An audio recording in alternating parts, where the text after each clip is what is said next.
আজকের এই ভিডিওতে আমরা জানবো একটা কমন আই ইনফেকশনের ব্যাপারে। সাধারণত যেই সব কারণের জন্য পেশেন্টরা অপথ্যালমোলজিস্টের কাছে যায় তার মধ্যে খুব কমন একটা রিজন হলো আই ইনফেকশন বা ইনফ্লামেশন অফ দ্য আই। দেখা যায় যে কোনো এক্সটার্নাল ইরিটেন্টস বা মাইক্রো অর্গানিজম এফেক্ট করলে আইলিডে বা কনজাংটিভাতে সেক্ষেত্রে আইয়ের ইনফেকশন হতে পারে এবং ধীরে ধীরে এটা অ্যাভাস্কুলার কর্নিয়াকে ইনফেক্টেড করতে পারে। তো অনেক রকমের আই ইনফেকশন রয়েছে এক্সটার্নাল আইতে। তার মধ্যে একটা হলো হর্ডিওলাম, যেটাকে কমনলি আমরা বলে থাকি স্টাই নামে। এছাড়া রয়েছে ক্যালাজিয়ান, ব্লেফারাইটিস, কনজাংটিভাইটিস এবং কেরাটাইটিস। তো আজকে আমরা জানবো হর্ডিওলাম বা স্টাই সম্পর্কে। অনেক সময় আমরা আমাদের চোখের ক্ষেত্রেও নিজেরাও অনেক এক্সপিরিয়েন্স করেছি যে একটা ছোট্ট পিম্পলের মতো হয়ে থাকে আমাদের চোখে। এটা এক্সটার্নালি হয়। This is basically infection of sebaceous gland in the lid margin. Common bacterial agent কি না স্ট্যাফাইলোকক্কাস অরিয়াস। কিভাবে ক্লিনিক্যাল ম্যানিফেস্টেশনসে আমরা কি কি দেখতে পাবো?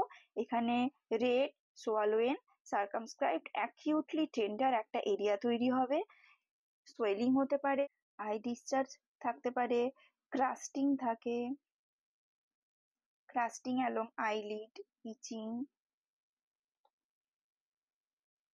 আই টিয়ারিং, এগুলো হতে পারে। নার্সেস রেসপন্সিবিলিটিস এর মধ্যে প্রথমেই আসে to apply warm moist compress at least 4 times a day। Minimum 4 বার এটা অ্যাপ্লাই করতে হবে। এক্ষেত্রে প্রত্যেকবারে 10 থেকে 15 মিনিট ধরে অ্যাপ্লাই করতে হবে। অনেক সময় অ্যান্টিবায়োটিক অয়েন্টমেন্ট দেওয়া হয়, আবার অনেক বা আই ড্রপ দেওয়া হতে পারে। ইনফেকশনটা বেসিক্যালি নট কন্টাজিয়াস, যেমন কনজাংটিভাইটিসের মতো একজনের চোখ থেকে আরেকজনের চোখে ছড়িয়ে যায় না।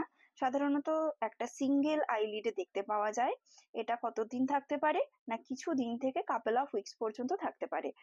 তো আমরা জানলাম যে এটাকে ট্রিট করার জন্য কি করতে হবে, যতদিন থাকবে ততদিন কম্প্রেস ময়েস্ট ওয়ার্ম কম্প্রেস দিতে হবে, ওয়ার্ম ওয়াশ ক্লথ দিয়ে প্রায় 10 থেকে 15 মিনিট এবং দিনে 4 বার নিতে হবে। এগুলোতে কি কি করা যাবে না? কোনো কন্টাক্ট লেন্স ইউজ করা যাবে না, চশমা পরতে হবে, ফোর্সিবলি স্কুইজ করা যাবে না, এর উপরে কোনো রকমের আই মেকআপ করা চলবে না। তাহলে কি কি করা যাবে না? কন্টাক্ট লেন্স ইউজ করা যাবে না, ফোর্সিবলি স্কুইজ করা যাবে না, কোনো আই মেকআপ করা যাবে না। আজকের এই ভিডিওটা কেমন লাগলো তোমরা অবশ্যই জানাবে। যদি ভালো লেগে থাকে তাহলে আমরা নেক্সট ভিডিওতে কনজাংটিভাইটিস নিয়ে ডিসকাশন করব। Thank you.